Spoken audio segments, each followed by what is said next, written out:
Assalamualaikum warahmatullahi wabarakatuh. Pada tahun 1988 saya ditugaskan oleh Yayasan Gereja untuk mengajukan Islam di Jakarta di Kampung Prapanca yang di depannya ada makam Ade Irma Suryani Nasution.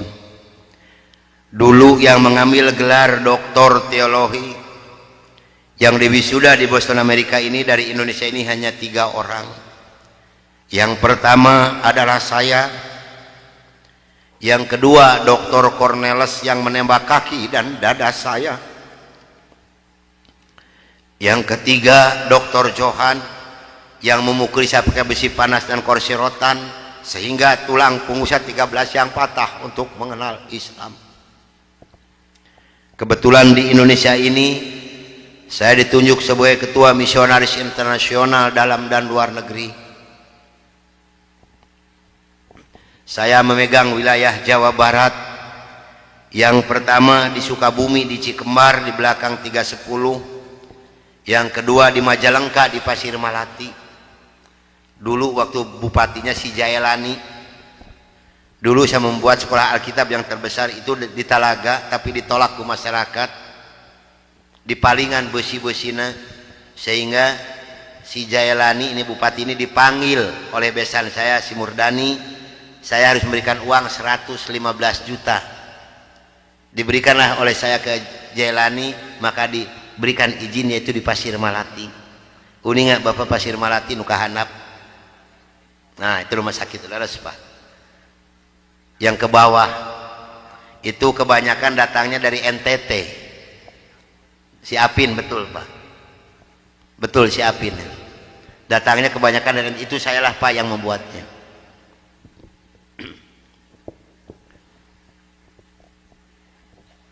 Dan saya membagi-bagikan kekayaan untuk mengiming-imingi orang Islam masuk agama Nasrani dengan uang, pakaian, beras, indomie, susu, gula pasir, dan kebutuhan hidup sehari-hari. Maka jangan salah, kalau ada orang Islam yang menggadaikan akidahnya masuk agama Nasrani, ini urusannya bukan keimanan, tapi urusannya beteng bising tenyatu. 26 provinsi saya jelajahi ke pelosok-pelosok desa untuk menjajakan agama saya door to door. Dulu tugas saya untuk mengajarkan Islam yang pertama adalah Pulau Jawa, Jawa Barat, Jawa Tengah, Jawa Timur. Yang kedua Kalimantan, yang ketiga Pulau Sumatera, yang keempat Sulawesi. Yang paling harus hancur oleh Nasrani yang dibina di Amerika ini, yang dikasih tanda merah adalah Jawa Barat. Kenapa Jawa Barat yang harus hancur pertama? Karena Jawa Barat adalah basis pasan. Mangga ibu serang bapak milarian ke Jawa, ke Sumatera, ke mana ayah henteu pasantren juga di Jawa Barat. Mual ayah di Jawa Barat ke gunung-gunung, ke leuweung tos seueur pasantren, betul. Di Jawa aya ge ararageng, jeung orang Jawa mah gado-gado. Sakeluarga agamana 4 macem.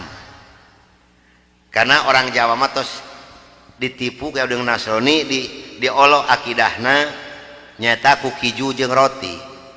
Maka orang Jawa diberikan hadiah oleh Belanda satu negara, yaitu negara Suriname. Itu orang Jawa sadar termasuk rud kulit, turunan orang Solo. Itu hadiah dari Belanda. Begitu saya punya tugas mengajukan Islam di Jakarta, terbentuklah satu rombongan 15 orang, termasuk di dalamnya saya, Dr. Cornelis dan Dr. Johan. Berangkatlah dari Bandung jam 12 malam dengan sebuah kendaraan kijang. Yang pegang setir di sebelah kanan saya adalah Dr. Cornelis. Dulu tugasan untuk mengajarkan Islam ini, saya mohon maaf pada ibu dan bapak yang hadir malam ini, barangkali ada yang kampung halamannya saya sebut, saya mohon maaf yang sebesar-besarnya. Sayalah orangnya yang dulu pada tahun 82 mengasuhkan umat Islam, membuat gereja di Cipatujah, Tasikmalaya, di Kampung Muncang Kohok dan di Cineam, di Kabupaten Kuningan, di Cigugur, di Cisantana dan Sukamulya, yang membuat rumah sakit Kawaluyaan dan membuat Guha Maria adalah saya. Di Kabupaten Indramayu, Kampung Eretan dan Kampung Haurgelis, di Kabupaten Ciamis, di Panawangan, di Cisuru dan di Cikupa, di Kabupaten Cianjur, di Ciranjang, Palalangon, Pasinangka, Gunung Halu, Calincing, di Kabupaten Subang, di Pamanukan, di Banten, di Malingping, di perbatasan antara Cikijing dengan Majalengka, di Kampung Subang, itu anu kakanan panu aya masjid itu Agung Gumelar, itu saya membuatnya Pak. Di Kabupaten Bandung, di Banjaran, di Arjasari dan di Gambung Ciwidey. Namun alhamdulillah setelah saya diberikan taufik dan hidayah oleh Allah Subhanahu wa taala, saya belajar dan kembali saya mengajar mereka agar mereka kembali ke jalan yang benar, kepada agama yang Allah ridhoi. Inna dina indallahil. Saya mohon bantuan doa dari ibu dan bapak yang hadir malam ini agar saya diberikan kekuatan oleh Allah Subhanahu wa taala. Karena yang paling sulit untuk disampaikan kembali oleh saya, maaf, 2 kabupaten. Yang pertama Kabupaten Kuningan di Cigugur, ini sekitar 45% lagi. Insya Allah tanggal 16 kalau tidak salah, sekarang ada pengajian ke sana. Di sana sudah ada bangunan, sekarang ada sekolah tinggi ilmu Al-Quran, madrasah sanawiyah aliyah. Kalau di bawah gereja, di atas masjid, di atas gereja, di bawah masjid di Kuningan ini Pak. Perkembangannya sudah bagus, tinggal 45% lagi. Yang kedua di Cianjur, di Ciranjang. Kenapa ini sulit untuk disampaikan kembali Pak? Maaf, karena kedua kabupaten ini dananya dipasok per bulan 1,6 miliar. Ini untuk 2 daerah Pak. Kemarin seorang letkol dari Kodam mengatakan kepada saya, Pak Kiai, betul-betul Nasrani ini jahat. Kenapa Pak? Kalau kolonel saya katakan 8 miliar setiap bulan dikirimkan ke Indonesia untuk mengajukan Islam. Ini jangan salah Pak, karena mereka punya program tersendiri. Di Islam Ustadz siapa yang menggaji Pak? Saya dulu tahun 64, 65 demi Allah gajinya sudah 6.700.000. Itu 64, 65 Pak. Sehingga begitu saya masuk Islam, maaf, 13,9 miliar demi Allah tidak saya bawa serupiah pun. Begitu saya punya tugas mengajukan Islam, berangkatlah dari Bandung jam 12 malam dengan sebuah kendaraan Kijang. Yang pegang sendiri sebelah kanan saya adalah Dr. Cornelis. Selama hidup saya memegang agama Nasrani, saya belum pernah mendengarkan adzan subuh. Adzan duhur, asar, maghrib dan isya saya tahu. Kalau adzan subuh, kuping saya belum pernah mendengarkan, karena saya belum pernah bangun sesubuh itu. Begitu nyampe di Jakarta, di Kampung Prapanca, bertepatan dengan berkumandangnya adzan subuh. Kata Dr. Cornelis kepada saya, Brur, tolong dengarkan adzan orang Islam ini kok goblok sekali, aneh-aneh. Saya buka kaca jendela itu mau bisa dengarkan ini adzan. Betul Brur, orang Islam ini kok adzannya aneh-aneh. Kebetulan di Jakarta, di Kampung Prapanca ini, saya mengontrak sebuah rumah yang besar khusus untuk penginjil. Yang punya rumah namanya Bapak Rosid. Beliau adalah seorang sarjana agama Islam yang mengajar sekolah dasar negeri. Kata Dr. Cornelis kepada saya, Brur, karena Brur sebagai pemimpin dan ketua kami yang berhak dan berani untuk menanyakan masalah ini, tolong besok tanyakan kalau kita sudah nyampe di rumah kontrakan. Oke, besok akan saya tanyakan. Begitu saya nyampe di rumah kontrakan, kendaraan saya masukkan ke dalam garasi dan sebagian barang-barang diturunkan. Kira-kira jam 7 pagi, Pak Rosid ini keluar dari rumahnya mau mengajar. Karena kebetulan rumah yang saya kontrak dengan rumah beliau bersebelahan, hanya terhalang oleh satu jalan yang kecil. Begitu saya lihat beliau sedang menyalakan sepeda motornya, saya memberanikan diri menghampiri dan menyapa beliau. Kata saya, "Selamat pagi Pak." "Oh, selamat pagi Bapak Pendeta, kapan datang dan apa kabar?" "Baik Pak, dan baru saja saya tiba." Ngobrol punya ngobrol. Akhirnya saya memberanikan diri kepada beliau menanyakan tentang ajaran agama Islam. "Pak, apakah boleh saya bertanya kepada Bapak tentang ajaran agama Islam?" Dengan senyuman yang manis, muka yang cerah, beliau memberikan jawaban kepada saya. "Silahkan Bapak Pendeta." Dengan senang hati dan kedua tangan saya terbuka, insya Allah apa yang akan Bapak Pendeta tanyakan akan saya jawab. Mari Bapak Pendeta kita ke dalam rumah, jangan ngobrol di luar, lebih luasnya kita ngobrol di dalam rumah. Saya dibawa masuk ke dalam rumah beliau, sehingga beliau ini berani mengorbankan tugas negaranya, tidak jadi mengajar karena ngobrol dengan saya sampai jam 3 sore. Yang pertama sekali saya tanyakan kepada beliau adalah tentang azan. "Pak, kenapa orang Islam ini kok adanya aneh-aneh?" "Aneh-aneh bagaimana Bapak Pendeta?" "Tadi begitu saya masuk sini, terdengarlah suara adzan yang asing di kuping saya, ada kata-kata aso. Aso apalah saya tidak tahu Pak." "Oh betul Bapak Pendeta, itu adzan subuh pakai as-sholatu khairum minan naum."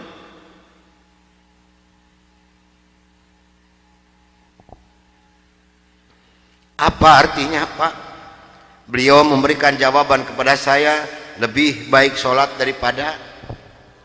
Bukan semakin tertarik kepada Islam, tidak, tapi saya semakin membenci. Kenapa? Karena iri di dalam hati saya. Kenapa orang Islam ini berani meninggalkan tidurnya untuk melaksanakan ibadat pada Tuhannya dengan kata-kata yang ada di adzan ini? Maka timbullah kata-kata yang keluar dari mulut saya yang sangat dan sangat menyakitkan Bapak Rosi dan umat Islam yang lainnya. Kata saya, "Kalau begini orang Islam ini lebih goblok lagi, kapan molornya kalau sholat melulu?" Dulu sebelum saya mengenal kepada Islam, banyak sekali yang beliau terangkan kepada saya tentang ajaran agama Islam, dan akhirnya beliau memberikan satu Al-Quran dengan terjemah produksi Departemen Agama. Kata beliau kepada saya, "Ini untuk Bapak Pendeta kalau memerlukan, tapi kalau tidak tolong kembalikan kepada saya." Saya terima ini Al-Quranul Karim. Kira-kira jam 3 lebih saya keluar dari rumah beliau, masuk rumah kontrakan saya.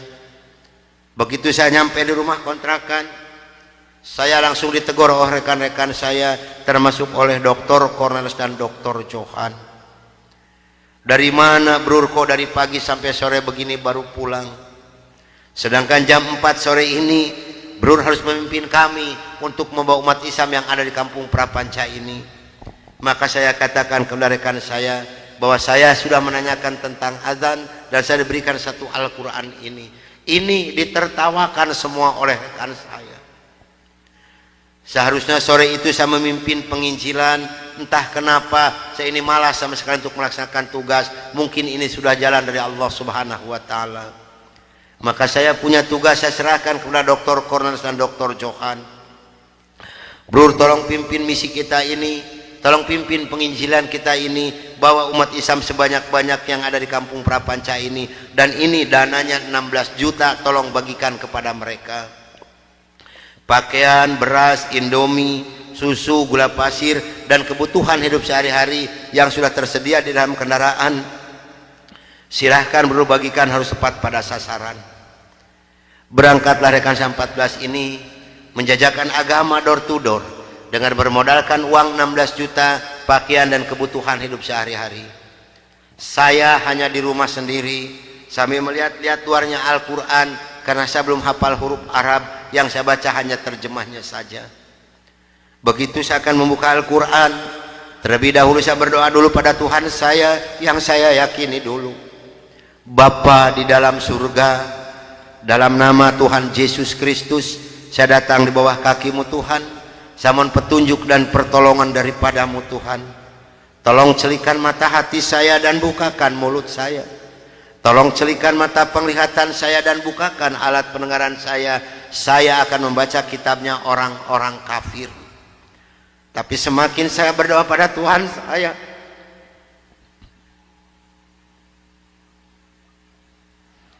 semakin terbukalah dalam Al-Quran ini. Ini suatu keanehan yang nyata di dalam kehidupan saya. Karena saya bingung membuka Al-Quran ini dari mana pertamanya. Begitu saya membuka Al-Quran langsung surat Ali Imran. Di dalam surat Ali Imran ini timbul kembali keanehan yang kedua di dalam benak saya. Kenapa dalam surat Ali Imran ini kok hanya 2 ayat yang diberi tanda merah, yang lain tidak ada? Yaitu Ali Imran 85 dan 102. Ini kalau ibu dan bapak percaya pada iman saya, selama 3 bulan kurang lebih saya tidak pernah merasakan tidur, hanya membolak-balik membaca arti daripada 2 ayat ini saja. Disitulah taufik dan hidayah masuk pada diri saya. Bergemetarlah seluruh tubuh saya ini, bergejolaklah di dalam dada saya ini. Bahkan dalam hati kecil saya mengatakan, hanya Islamlah yang benar, hanya Islam yang dapat menyelamatkan umat manusia. Maka saya harus berani mengatakan kebenaran saya. Apapun yang akan terjadi, saya siap untuk menerima risikonya. Atas bimbingan dan pelajaran dari Bapak Rosid, atas petunjuk dan petuah dari Bapak Rosid, saya memberanikan diri menghampiri rekan saya 14 yang sedang mengadakan kebaktian doa. Saya katakan kepada rekan saya bahwa mulai hari ini, jam ini, menit ini, saya akan mengundurkan diri dari penginjilan. Saya akan menyerahkan sebagai ketua misionaris pada Anda semua, karena saya hari ini akan mencari agama yang baru, itu agama Islam. Karena hanya Islam yang benar, hanya Islam yang dapat menyelamatkan umat manusia. Agama yang kita pegang sama-sama tidak bisa menyelamatkan kita semua.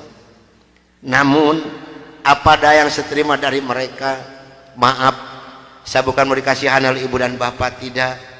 Yang mengasihani saya adalah Allah Subhanahu wa ta'ala. Saya bukan seorang tentara, saya bukan seorang polisi, tapi merasakan panasnya peluru di kaki kiri saya dan di dada sebelah kanan saya ini. Besi yang lebarnya 6 cm yang dibakar merah membara, yang dipukulkan ke pipi saya tahan dengan tangan kiri saya. Demi Allah, besi panas nempellah di tangan kiri saya. Lalu saya ditengkurapkan, kepala saya diinjak oleh 3 orang. Tangan saya, kaki saya kiri kanan dipegang dan diikat oleh mereka. Lalu punggung saya dipukuli oleh Dr. Johan pakai kursi rotan. 13 tulang punggungnya patah untuk mengenal Islam. Kalau menurut logika manusia, saya ini harus sudah meninggal dunia. Tapi Allah Maha di atas Maha, Allah mempunyai rencana lain untuk saya. Atas izin dan karunia Allah yang diberikan kepada saya bisa lolos dari pembunuhan rekan-rekan saya.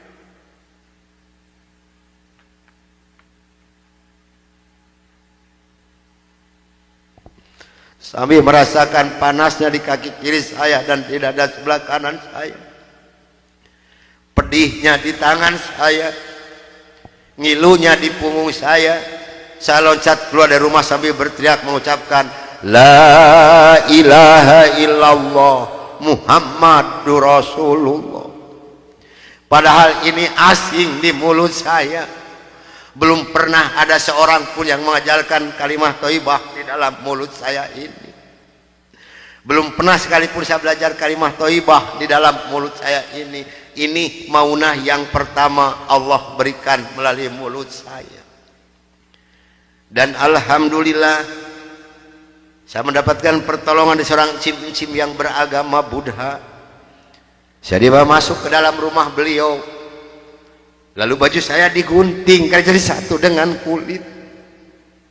Lalu yang bekas luka besi panas saya dikocrotin pakai kecap oleh beliau. Kaki saya ditahan pakai kayu bekas pegangan sapu, diikat pakai benang rapia. Punggung saya diikat pakai samping. Lantas saya dibawa beliau ke rumah sakit Fatmawati. Selama 3 bulan 27 hari saya berbaring di dalam rumah sakit, merasakan hancurnya tubuh saya ini, pengen mengenal Islam. Dan alhamdulillah setelah Allah memberikan kesembuhan kepada saya, beliau pula lah yang membiayai saya, sehingga saya kembali memohon pertolongan kepada Cim ini. Cim, tolong saya, bawa saya kemana saya harus pergi, karena saya pengen memeluk agama Islam. Dan alhamdulillah saya dibawa oleh beliau ke Cipete, ke Bapak Kiai Haji Dr.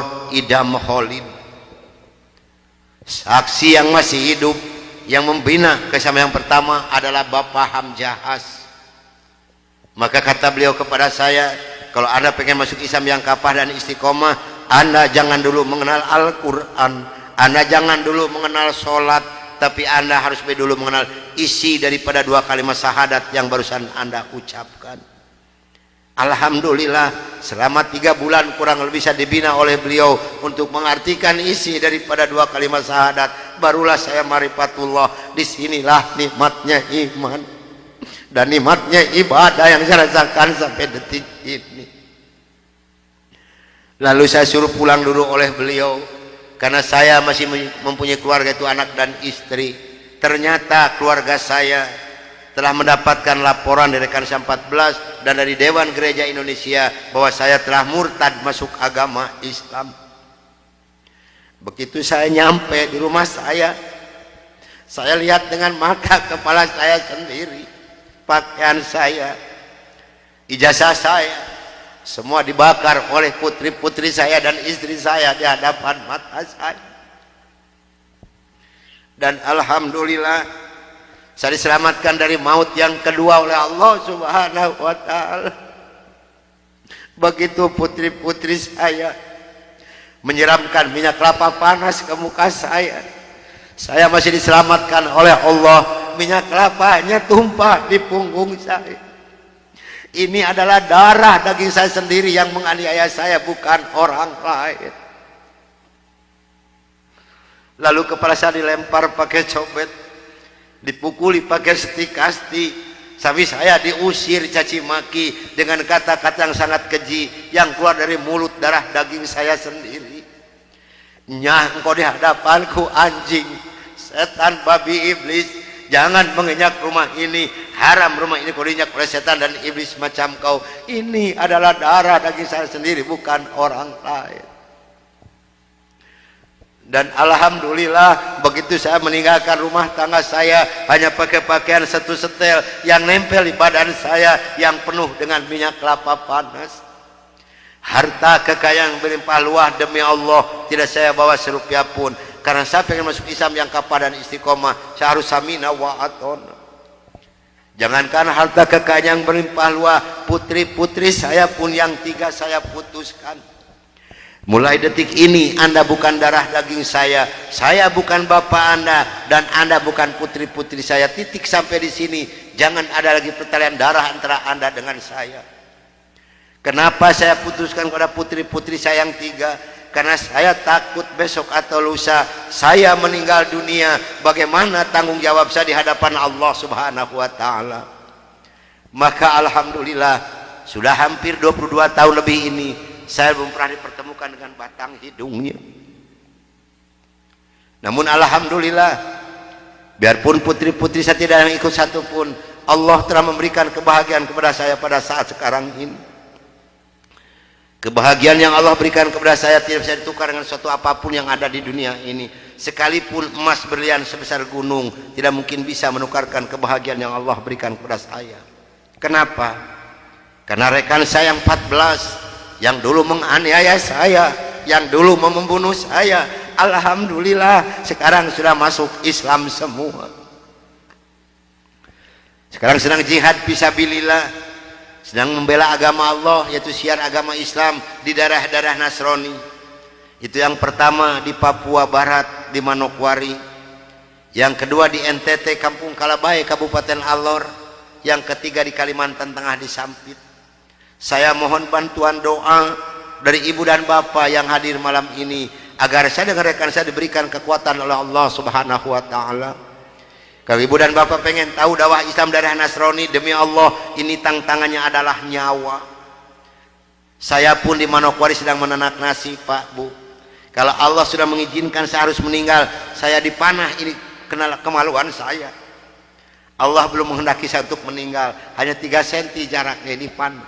Sedangkan panah di Manokwari demi Allah bukan 1,20 meter panjangnya, tapi 1,60 meter panjangnya. Ujungnya sudah pakai racun. Ini perjuangan membela agama Allah darah Nasrani. Alhamdulillah perkembangan Islam di daerah Manokwari. Padahal Manokwari ini akan dijadikan kota Injil. Kalau Manokwari sudah jadi kota Injil, yang pertama tidak boleh ada adzan berkumandang, tidak boleh mendirikan masjid, tidak boleh ada perempuan yang berjilbab. Alhamdulillah di sana ada 297 orang yang masuk agama Islam, termasuk orang yang memanah saya. Kemarin tanggal 17 Desember saya baru selesai membuat masjid. Dari mana biayanya? Dari hasil pengajian saya. Saya mohon bantuan doa, karena kadang-kadang rekan saya di sana, Pak, maaf, 10 hari lebih tidak pernah ketemu nasi. Yang dimakan oleh rekan saya singkong direbus, yang penting terganjal perut, karena sulit mencari dana untuk dakwah di Islam ini. Dari mana makan mereka sehari-hari? Maaf, dari hasil pengajian saya. Karena mereka lepas dari gereja tidak ada santunan apapun. Siapa yang harus bertanggung jawab? Kita inilah sebagai umat muslim. Di Kalimantan Tengah ada 192 orang. Di sana, Pak, demi Allah tidak ada masjid satupun. Gereja ada 9. Paling banyak isi gereja 15 orang. Kalau saya mengadakan sholat berjamaah di Kalimantan ini, pakai kompas di luar, di lapangan, di atas disiram oleh mereka. Saya hanya bisa berdoa, ya Allah berikan taufik dan hidayah bagi mereka, karena mereka tidak tahu kedatangan saya ini mau apa. Alhamdulillah 4 hari kemudian 8 orang yang masuk agama Islam, maka berjumlah 192 orang yang ibu dan nenek yang kupingnya pada panjang-panjang. Saya mohon bantuan doa, karena saya sedang membebaskan tanah untuk pembangunan masjid. Mudah-mudahan Allah memberikan jalan untuk saya untuk melunasi tanah di sana, untuk pembangunan masjid di sana. Nah hadirin ikhwatul iman rahimakumullah yang hadir malam ini, barangkali, tapi sebenarnya saya mohon maaf yang sebesar-besarnya, barangkali ibu dan bapak mau ikut berjuang membela agama Allah, menyisihkan sedikit rezeki untuk pembebasan tanah di Kalimantan ini, insya Allah hubungi saya. Tapi yang penting adalah doa, karena doa lebih dulu nyampe di hadapan Allah subhanahu wa ta'ala. Nah hadirin ikhwatul iman rahimakumullah, itulah mungkin tausiah saya yang saya bisa sampaikan malam ini. Mudah-mudahan ada manfaat guna untuk ibu dan bapak. Dan mudah-mudahan yang hadir malam ini kelak di yaumul qiyamah mendapatkan syafaatul ujma dari Kangjeng Nabi besar Muhammad Rasulullah sallallahu alaihi wasallam. Dan mudah-mudahan kita dipertemukan Allah bukan hanya sampai di sini saja, tapi sampai yaumul jaza kita dipertemukan kembali oleh Allah subhanahu wa ta'ala. Akhirul kalam wabillahi taufiq wal hidayah. Wassalamualaikum warahmatullahi wabarakatuh.